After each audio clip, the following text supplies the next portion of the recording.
সততার অনন্য দৃষ্টান্ত স্থাপন করলেন বাংলাদেশ জামাত ইসলামের এমপিরা।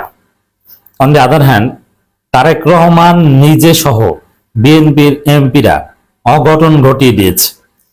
এরা যে বাংলাদেশটাকে লুটে পুটে খাবে, এরা যে রাষ্ট্রীয় অর্থ তছরুপ করবে এবং নিকট ভবিষ্যতে এরা যে অর্থ পাচার করবে, সবকিছু তছনছ করে খেয়ে একদম ফোকলা করে ফেলবে, তার আলামত শুরু হয়ে গেছে। অলরেডি খাওয়া খাওয়ি শুরু হয়ে গেছে। দর্শক, ঈদ উপলক্ষে এমপিদের জন্য সামান্য কিছু বাজেট থাকে। কারণ প্রত্যেক এমপিকে বলা হয় যে 10 লক্ষ টাকা ঈদ উপলক্ষে দেওয়া হয়েছে, যে এলাকার গরিব মানুষদেরকে দিবে, এবং 700 শাড়ি, কিছু 3 পিস, এবং বিএনপির এমপিদের অতিরিক্ত কিছু দেওয়া হয়েছে, রুমাল দেওয়া হয়েছে, আরো কিছু দেওয়া হয়েছে। জামাতের এমপিদের, এনসিপির এমপিদের কিছুটা কম দেওয়া হয়েছে, একদম দেওয়াই হয়েছিল না, পরে সমালোচনার ফলে কিছু দেওয়া হয়েছে। তো 10 লক্ষ টাকা, কিছু শাড়ি ইত্যাদি ইত্যাদি। তো এগুলো এগুলো প্রধানমন্ত্রীর ত্রাণ তহবিল থেকে।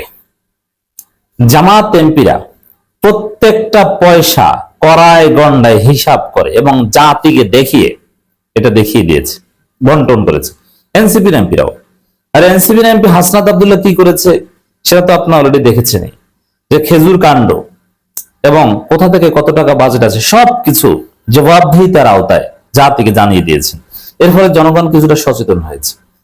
এখন ঈদ উপলক্ষে প্রধানমন্ত্রী বাজেট থেকে শুরু করে জামাত এমপিদের নিজস্ব বাজেট, নিজেদের পকেটের টাকা থেকে শুরু করে কি করেছেন, একদম পাই টু পাই, পয়সা টু পয়সা হিসাব জাতির সামনে উপস্থাপন করেছেন এবং জনসম্মুখে দিয়েছেন। কিন্তু বিএনপি এমপিরা কি করেছেন? টাকা মেরে খেয়েছে। তারা 10 লক্ষ টাকা কোথায় দিয়েছেন, কোথায় শাড়ি লুঙ্গি কিভাবে কি দিয়েছেন, কোনো হিসাব দিতে পারবে না। দলের চালা চামচারা লুটে পুটে খেয়েছে। এই হচ্ছে বিএনপি এমপি এবং জামাত এমপিদের মধ্যে পার্থক্য।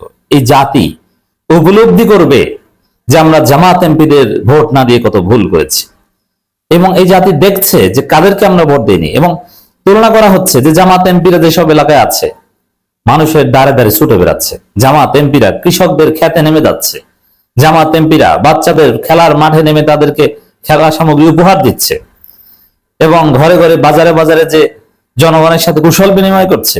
আর বিএনপি এমপিদের সিরিয়াল পাওয়া আপনার ইহকালে সম্ভব হবে না। এমপি হয়ে গেলে তার সিরিয়াল পাবেন, এটা আপনি গুরুত্বপূর্ণ না হলে কোনো এমপির সিরিয়াল পাবেন না। আর জামাত এমপি তার দায়িত্ব পালন মনে করে রাতের আধারে দিনে যখন তখন চলে আসে। জামাত এমপি কারা? সোনার টুকরা মানুষ এক একজন।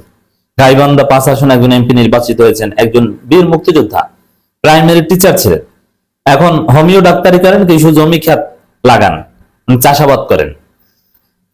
তো সংসদের অধিবেশন ছিল, ঢাকায় কিছু ব্যস্ততা ছিল, সেগুলো শেষ করে নিজ চেম্বারে, হোমিও ডাক্তারের চেম্বারে বসেছেন, পরিষ্কার করেছেন, ঝাড়ু দিয়েছেন, রোগী আসছে, রোগী দেখছেন, 50 টাকা, 100 টাকা, 150 টাকা নিচ্ছেন, এটি তার জীবিকার মাধ্যম।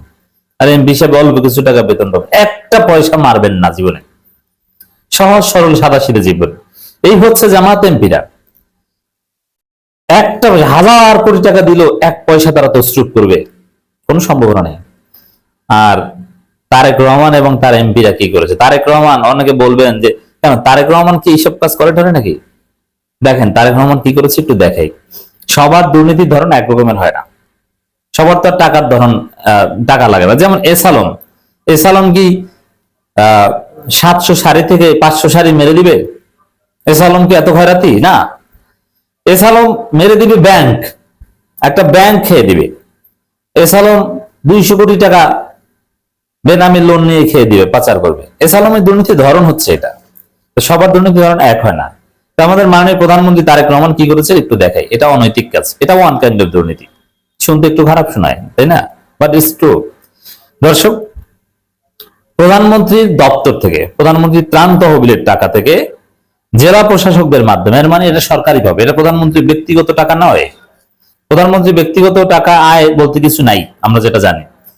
আর যদি থেকে থাকে সেটা জেলা প্রশাসকদের মাধ্যমে বন্টন করা হয় না। দেখেন এখন তারেক রহমানের 2টা পরিচয়, একটা হচ্ছে তিনি মাননীয় প্রধানমন্ত্রী, আর একটা হচ্ছে যে তিনি বিএনপি চেয়ারপারসন। তো বিএনপি চেয়ারপারসন হিসেবে তিনি ছাত্রদল বা বিএনপি লোকজনকে ঈদ উপহার বা ঈদ গিফট অথবা ঈদ সালামি দিতে পারে খামে ভরে, কিন্তু প্রধানমন্ত্রী হিসেবে প্রধানমন্ত্রীর সিল প্রধানমন্ত্রীর লোগো সম্মিলিত রাষ্ট্রীয় চিঠিতে জেলা প্রশাসকের মাধ্যমে ছাত্রদল নেতাদেরকে ঈদ উপহার পৌঁছে দেয়া, এটা রাষ্ট্রের অর্থ তছরূপ করা ছাড়া আর কিছুই নয়। এর জবাব প্রধানমন্ত্রীকে টুডে দিতে হবে। কোন অধিকারে, কোন আইনের বলে তিনি ত্রাণ তহবিলের টাকা অথবা রাষ্ট্রীয় টাকা ছাত্রদল নেতা কর্মীদের ঈদ উপহার হিসেবে পাঠিয়েছেন জেলা প্রশাসকের মাধ্যমে? আমাদের কাছে অনেকগুলো চিঠি এসেছে, এমনকি ছাত্রদলের নেতারা, পদধারী নেতারা, তারা সেই চিঠি ফেসবুকে পোস্ট করছেন যে মাননীয় প্রধানমন্ত্রী, আলহামদুলিল্লাহ, মাননীয় প্রধানমন্ত্রী জনাব তারেক রহমানের পক্ষ থেকে ঈদ উপহার, লাভ রিয়াক্ট, এবং তিনি আমাদেরকে ভুলেন না, এরকম নানান চিঠি জেলা প্রশাসকের মাধ্যমে ছাত্রদল নেতাদের কাছে গেছে। মানে এটা কি একটা খামের মধ্যে টাকা, কত টাকা এটা জানতে পারেনি। তো প্রধানমন্ত্রীর পক্ষ থেকে তার 500-1000 দেওয়া হবে না, নিশ্চিত মোটা অঙ্কের টাকা, 5-10 হাজার টাকায় দেওয়ার কথা। তো এই যে টাকাগুলো দেওয়া হয়েছে, এমনকি আমার ঢাকা বিশ্ববিদ্যালয়ের ছোট ভাই, বড় ভাই যারা ছাত্রদল করে, এরাও পেয়েছে। তো অ্যামাউন্ট অনেকে বলে না, এখন লজ্জায় বলে না, না বেশি হয়ে যায় এই জন্য বলে না, কে জানে, কারণ আমরা তো, আমাদের কাছে বললে তো আমরা বলে দিব। যাই হোক, অ্যামাউন্ট আপনারা জানবেন, কেউ জানলে কমেন্টে জানাবেন। তো এই দেখেন, প্রধানমন্ত্রী ত্রাণ তহবিল বা এই ধরনের কোনো বিশেষ তহবিল থেকে ঈদ উপহার দিতে পারে, কিন্তু কাদেরকে দিতে পারে? গরিবদেরকে। ছাত্রদল নেতারা কি গরিব? আর ছাত্রদল কোন নেতাকে গরিব হিসাবে দিতে পারে, কিন্তু ছাত্রদল নেতা এই পরিচয় কি দিতে পারে? এই পরিচয় দিতে পারে তারেক রহমানের ব্যক্তিগত টাকা বা বিএনপির টাকা, কিন্তু রাষ্ট্রের টাকা তো দিতে পারে না। এটা সম্পূর্ণ অনৈতিক। এই অনৈতিক কাজ তারেক রহমান নিজে করেছেন, কারণ প্রধানমন্ত্রীর পক্ষ থেকে দেওয়া হয়েছে, জেলা প্রশাসকরা বন্টন করেছেন। তাহলে আপনি চিন্তা করেন যে বিএনপি রাষ্ট্রীয় টাকা দলীয়ভাবে লুটে পুটে খাচ্ছে। এমপিরাও সেম, এমপিদের জন্য যে 10 লক্ষ টাকার কথা বলা হচ্ছে বা অন্যান্য আরো যে অ্যামাউন্ট বাজেট এসেছে, এমনকি খেজুরের হিসাব বিএনপি এমপিরা সবাই দিতে পেরেছে না, ওটা বিএনপির দলীয় লোকজন খেয়ে ফেলেছে। কিছু কিছু জায়গায় খেজুরের 3খানায় মাদ্রাসায় পৌঁছে দেওয়া হয়েছে। তো এই হচ্ছে অবস্থা। আর জামাত এমপিরা, তারা 1 পয়সা ওদিক ওদিক করে না। পার্থক্য দেখেছেন? জামাত এমপিরা অনেক গরিব, হোমিও ডাক্তারি করে খায় এমপি, তারপর 1টা পয়সা রাষ্ট্রীয় টাকা গ্রহণ করবে না, করে না। এটা দেখাতে পারবেন বাংলাদেশে আর কাউকে? পারবেন না।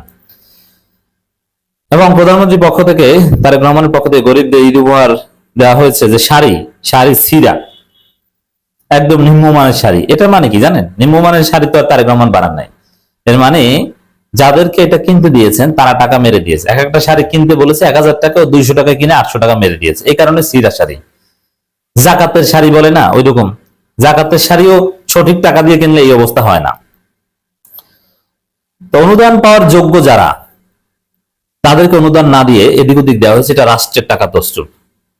এবং এই যে গরিবদের জন্য যে ঈদ উপলক্ষে যে চালটা, প্রত্যেক এমপি 20% দলীয় বরাদ্দ নিয়েছেন বা দলীয় ভাবে নিয়েছেন, তারপরও বাকিটাও খেয়ে ফেলছেন। এই জন্য চেয়ারম্যানদের কান্নায় ভেঙে পড়ার ছবি আমরা দেখেছি, ভিডিও। এভাবে রাষ্ট্রীয় অর্থ লুটপাটের এক মহা আয়োজন চলছে বাংলাদেশে।